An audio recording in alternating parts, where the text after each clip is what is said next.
Hola, bon dia. Carl Munson here on the Good Morning Portugal radio show. You can see next to me, I've got special guest and co-host Elaine Godley with me. Hi, good morning to you. Hola, bon dia to you, Elaine.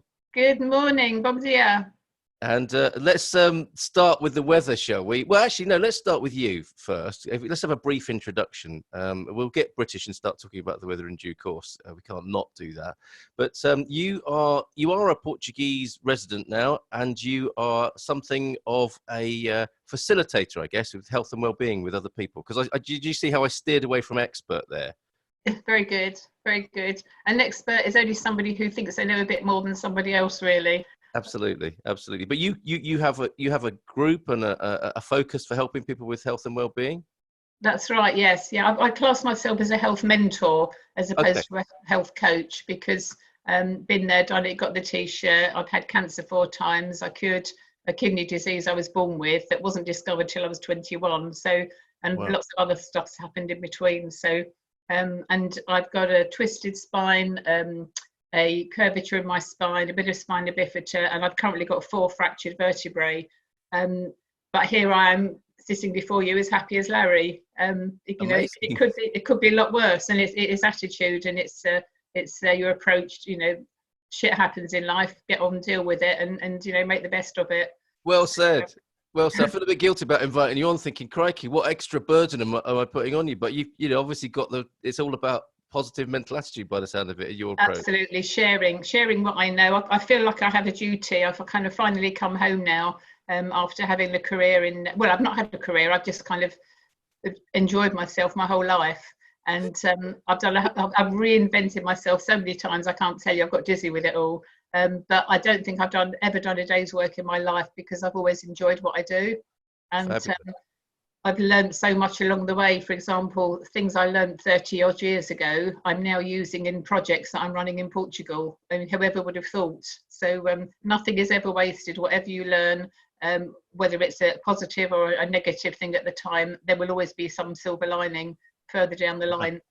Fantastic. This would be a great show for a Monday, but it's also a great sort of Friday feeling vibe as well that we're generating here, I think. And you are such a sport, clearly, because I said, do you want to be on the show? And you said, yeah, sure. A lot of people go, oh, I don't know if I could do that, but you're like straight up for it, which I really appreciate. So thank you for that. And we're just going to have a little chat through, the normal protocol, if you like, for the Good Morning Portugal radio show is we look at the weather, we look at a bit of Portuguese positive news, and we finish with a Casa do Dia looking at a property and what's great about living in Portugal, basically. But it's lovely when I've got a co-host on who's had their own journey coming to Portugal. So that's really you're the star of the show today, and it'll be lovely for you to sort of infuse the show with your experience of Portugal as we look at the various things and talk about different things as we work our way towards around 9:30. We'll take an easygoing approach, shall we? Portuguese style.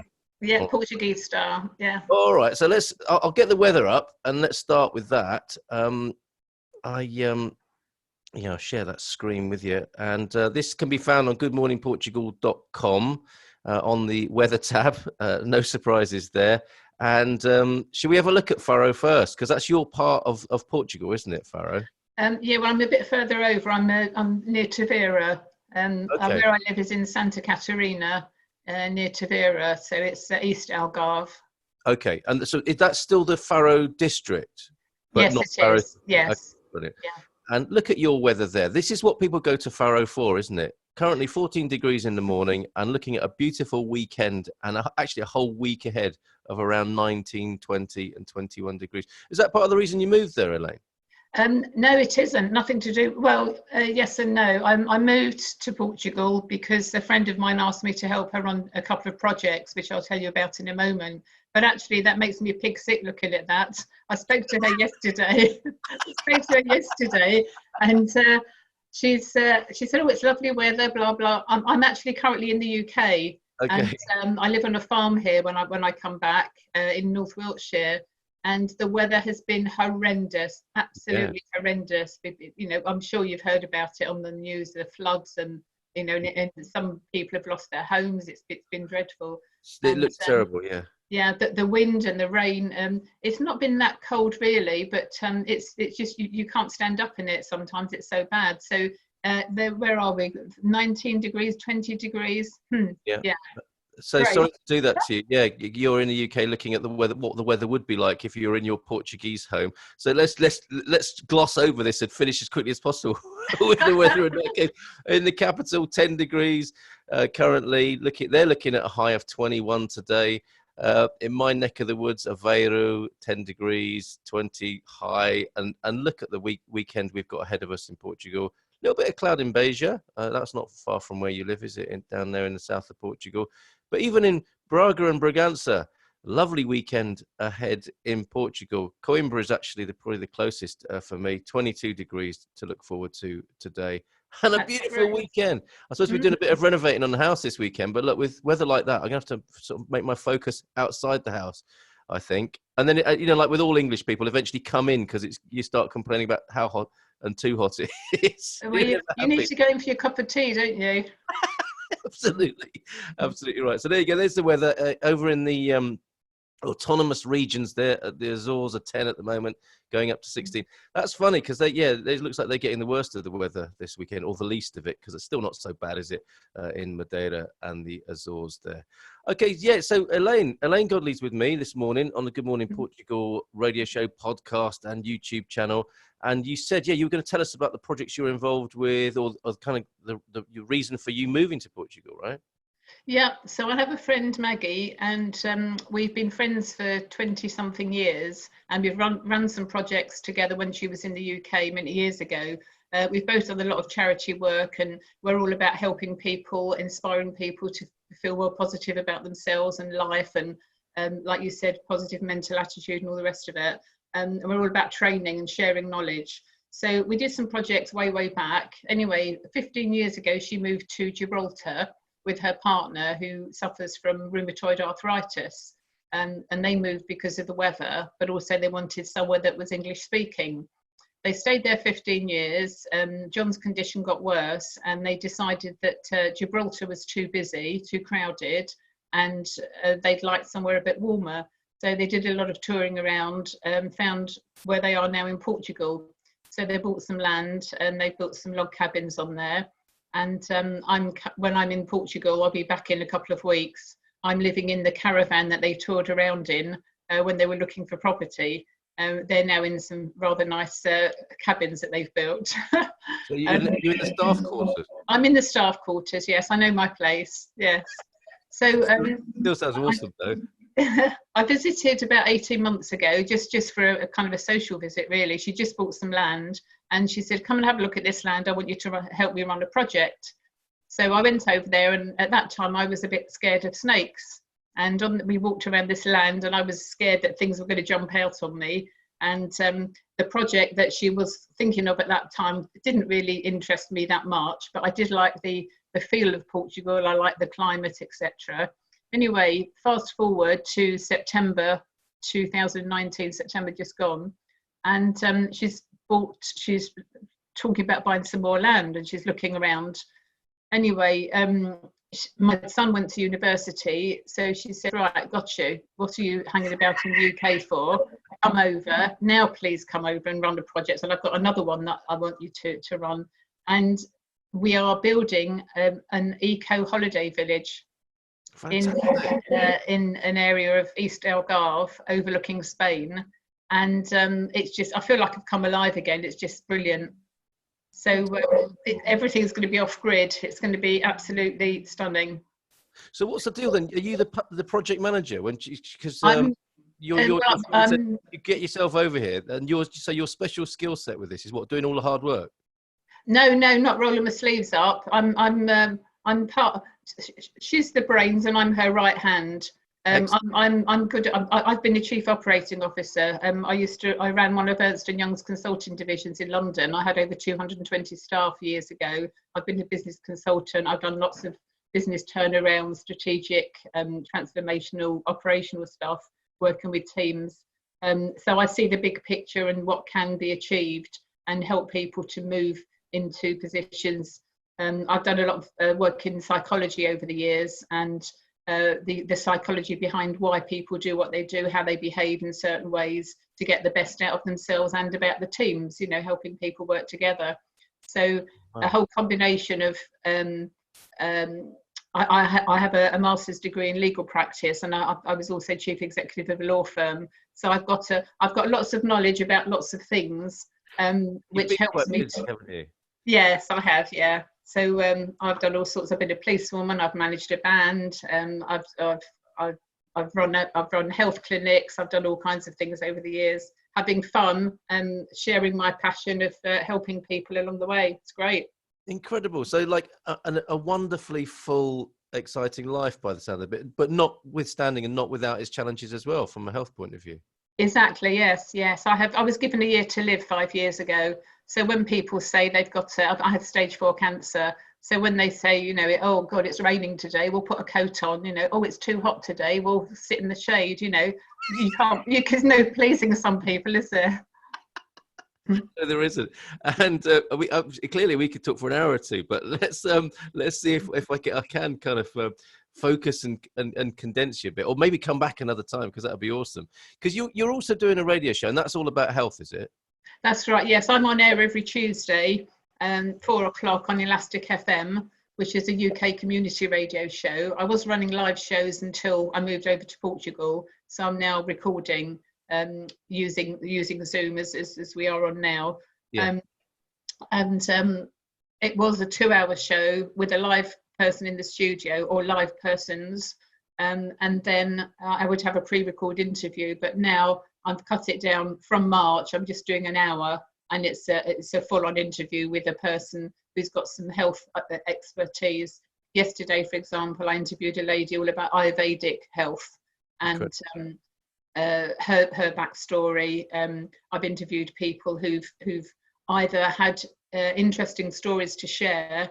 They've come from adversity to wonderful life, or they may be health practitioners with expertise to share. So any and all of the above on my show. So that's elasticfm.com on Tuesdays, and it's going to be repeated now on Saturdays as well. Such a good name, Elastic FM. It's got a real kind of bounce.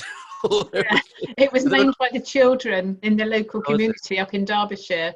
There was a competition, and the kids named the station, and it's been there, I don't know, 10, 12 years, something like that, with that name. It sounds like it's all right to have repeats on Elastic FM as well, isn't it, for some reason? Well, I'm the first person to suggest it. Yeah. And I was also the first woman presenter. So I'm a pioneer in all sorts of different ways. Pioneers normally get arrows in their back, which I've had many of. But stiff upper lip, I'm British. Okay, so let's, if we can, sort of focus it in a kind of Portuguese way. You've come here. Would you say that's a good? Because this show is all about people settling here, exploring, being an expat in Portugal and so on. Do you think, generally speaking, moving to Portugal is a good move from a health and well-being point of view? Have you found that? Would you recommend it? Most definitely. I mentioned John, and actually I wasn't the first woman presenter. I was the only woman presenter when I signed up. There were women presenters before me, but I was the only one at the time. The climate in Portugal is so conducive to people with poorly bones and mobility issues.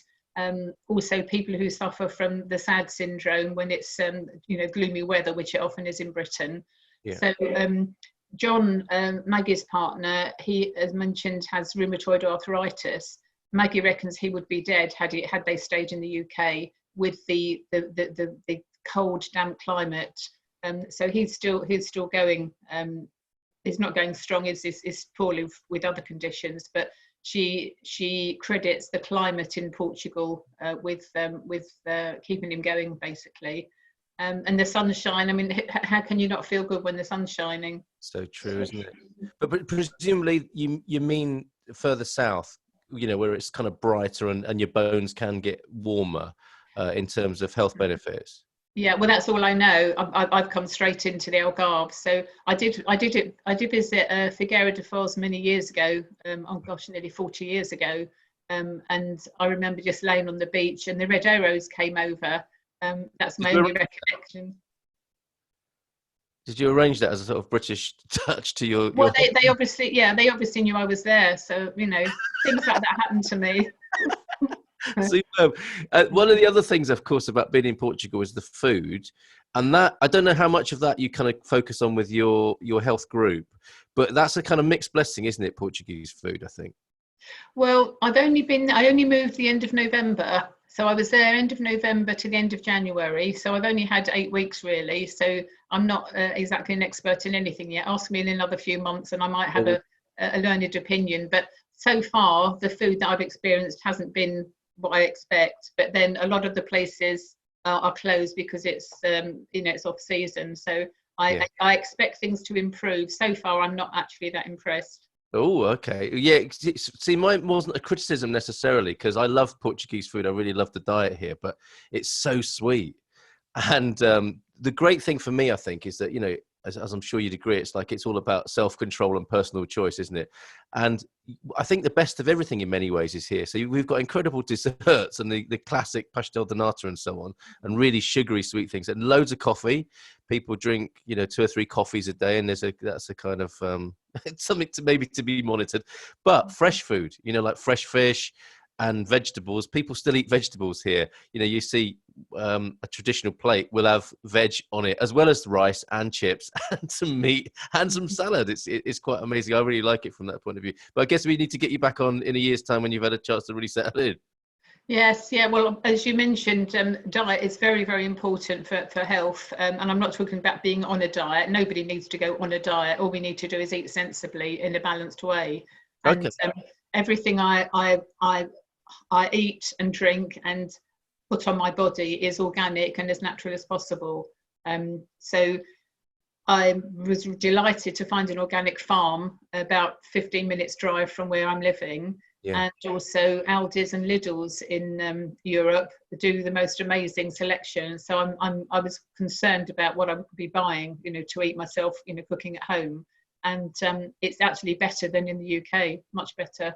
Yeah, it can be found kind of, and I think as well in the south of Portugal, the northern Europeans may well be driving that sort of consumer choice, because that's what happens, isn't it? The more people buy this sort of stuff, the more it's going to be available in the shops, I think. Yes, yeah, and a lot of people think organic food is more expensive. It is if you're gluttonous and you buy more than you need, because most of us eat more than we need. So when I had stage 4 cancer. I had a word with myself, took myself in hand, and I'd done a lot of studying because I'd had 2 lots of cancer before, and was looking at my diet then. But this time round in 2015, I really, really took note, and I lost 4 stone by changing my diet, and I didn't know I'd got 4 stone to lose. I look like I look now, and I've put some back on.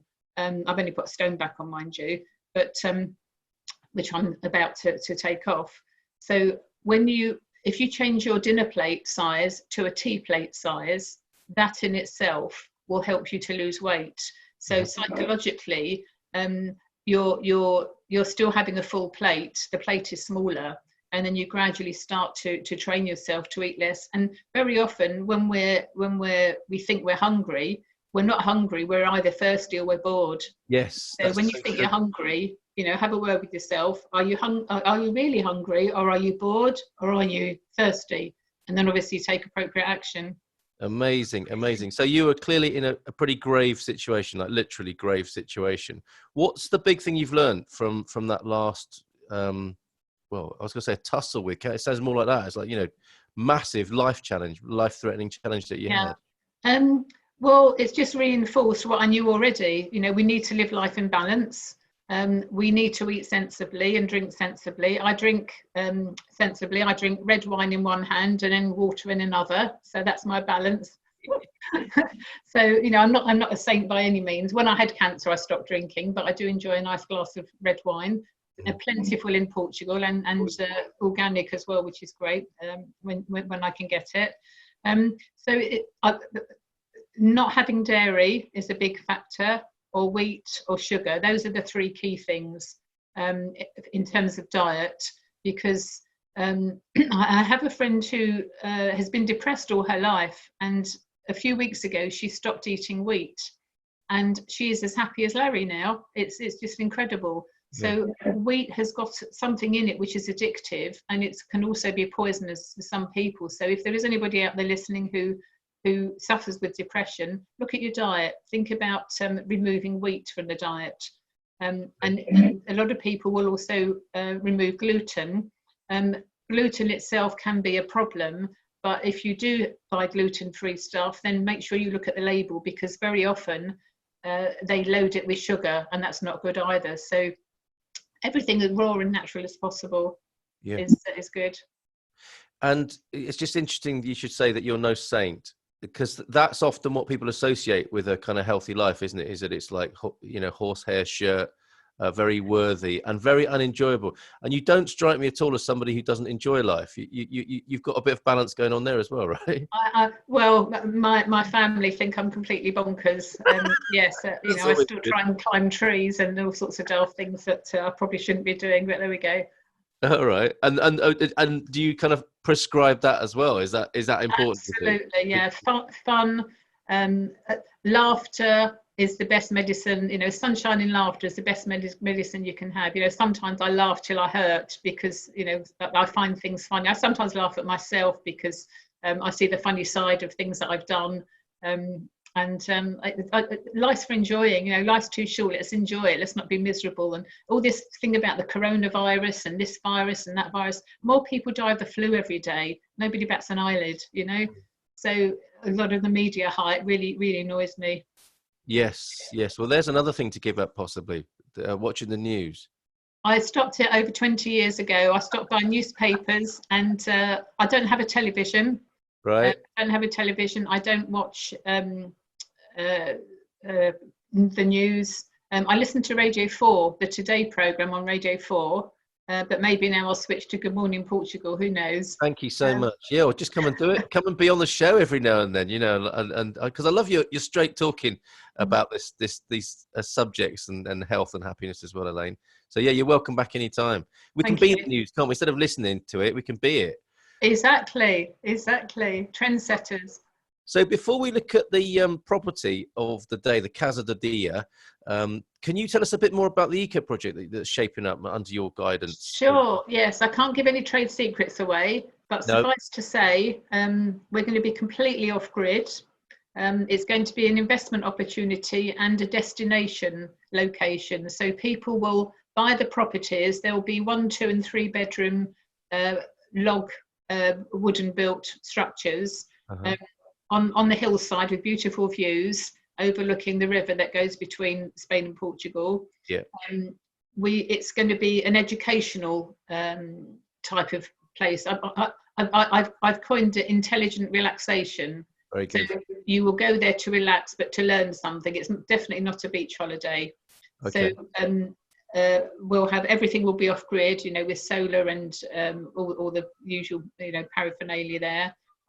We'll have a restaurant and an education centre. There'll be a wellness centre, and just a lovely vibe. We'll be bringing in people with expertise in all kinds of topics to teach people Monday to Friday or Friday to Monday, which will then hopefully wet the whistle to learn something, and then they'll look at our schedule and go, oh, I'll come back later on in the year and learn this or that. So people will buy the properties and there's an investment, use them for so many weeks of the year, and then we'll rent them out in the meantime. A bit like we do with holiday lodges over in the UK now, which is a popular way to run holiday places here.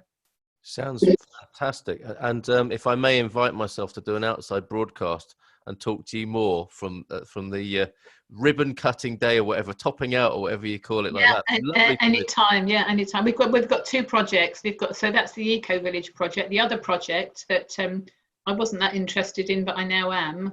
We're growing organic vegetables in greenhouses in about half an hour, about 40 minutes from where we're going to be doing the Eco Village. So we will be growing the vegetables and produce that we'll be feeding people with in the restaurant and so on.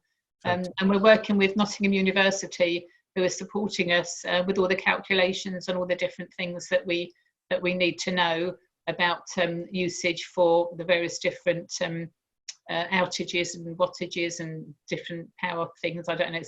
That's somebody else's. We've got an expert who's dealing with all of that, Jed. It's very interesting times. I can't wait to get back. Actually, I'm coming back on March the 11th.